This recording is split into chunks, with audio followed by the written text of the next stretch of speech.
Hello, everybody. Thank you very much for watching. I'm Orlando Ruiz Jr., and welcome to another classic movie review. This is my review for War Games, 1983 film directed by John Badham, who directed the iconic 1978 film Saturday Night Fever. This film stars Mathew Broderick as a high school kid who is very much involved with video games, is very computer savvy, and when he gets tired of the usual games and all the arcade games, he decides he's going to find a brand new game and tap into a toy company's computer, unknowing that he's actually tapped into a computer that is at the Department of Defense, a computer that was built to play itself on different war simulations and learn from the data, and basically it comes alive.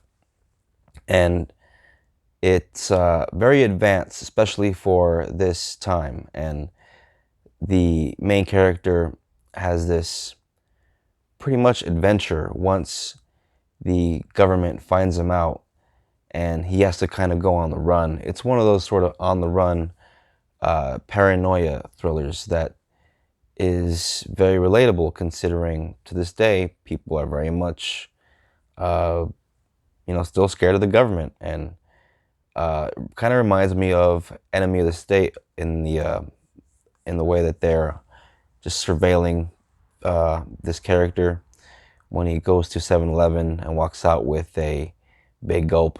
People are just everywhere, and yeah, he does something kind of stupid, but for a high school kid, it's actually kind of impressive because he is smart enough to, like I said, tap into the Department of Defense, and at the same time, he can change his grade on a whim. He taps into the computers at school whenever his grades go bad, and does it even to impress a girl, Sheedy, who's in the film.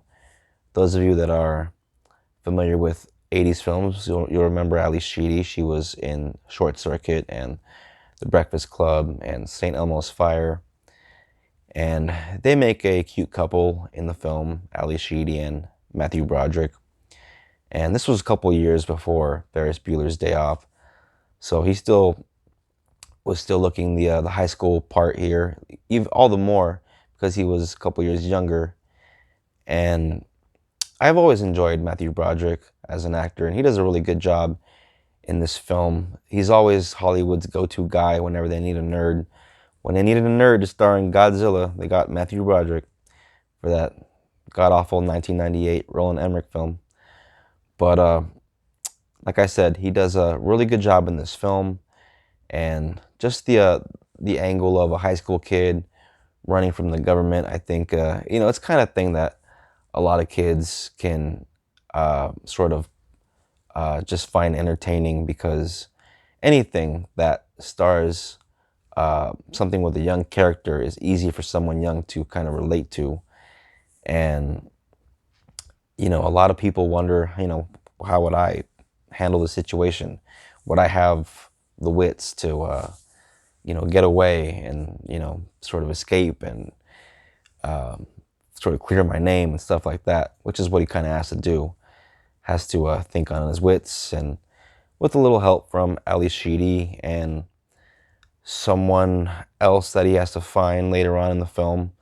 Don't want to spoil it for anyone, but yeah, it's just one of those fun uh, 80s adventure films that the whole family can enjoy, because there are actually stakes in this film. As an adult, I came back to this movie after watching it as a kid and hadn't seen it in over 30 years, and was kind of blown away by it.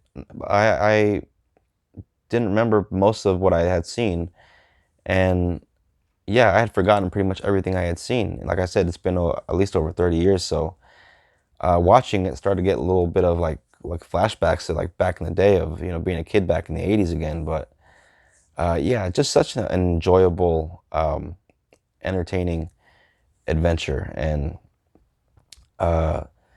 the scenes with Mathew Broderick, and once he's in the Department of Defense and he's being interrogated it's really cool because they pretty much make it clear that there's no bad guy.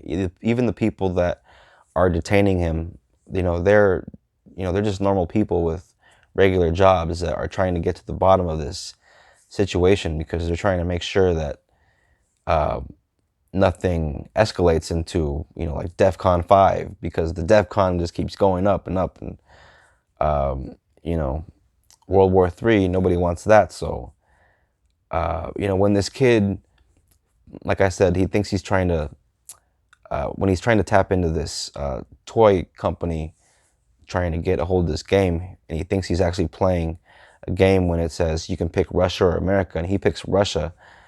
It's just kind of funny because there it is, Russia, they're the bad guys. There they are again, always the bad guys. And it's just kind of funny because here we are in this day and age, and they're the bad guys all over again. So it's like, come on, Russia, when are you ever not going to be the bad guys? But like I would say, it's stereotypes, but is it? I don't know. But it's Hollywood for you, always taken from real life, and sometimes real life mirrors entertainment and vice versa. And that's kind of funny, I guess. But either way, this is a very fun movie, and highly recommend it for anyone that's into adventure films, paranoia type films. And I just kind of think it's interesting for people of nowadays to check something like this out, because given how far we've come with technology, I think it's interesting to see people using computers as far back as the early 80s. And I'm, just wondering if a lot of people realize that computers go, pretty far back.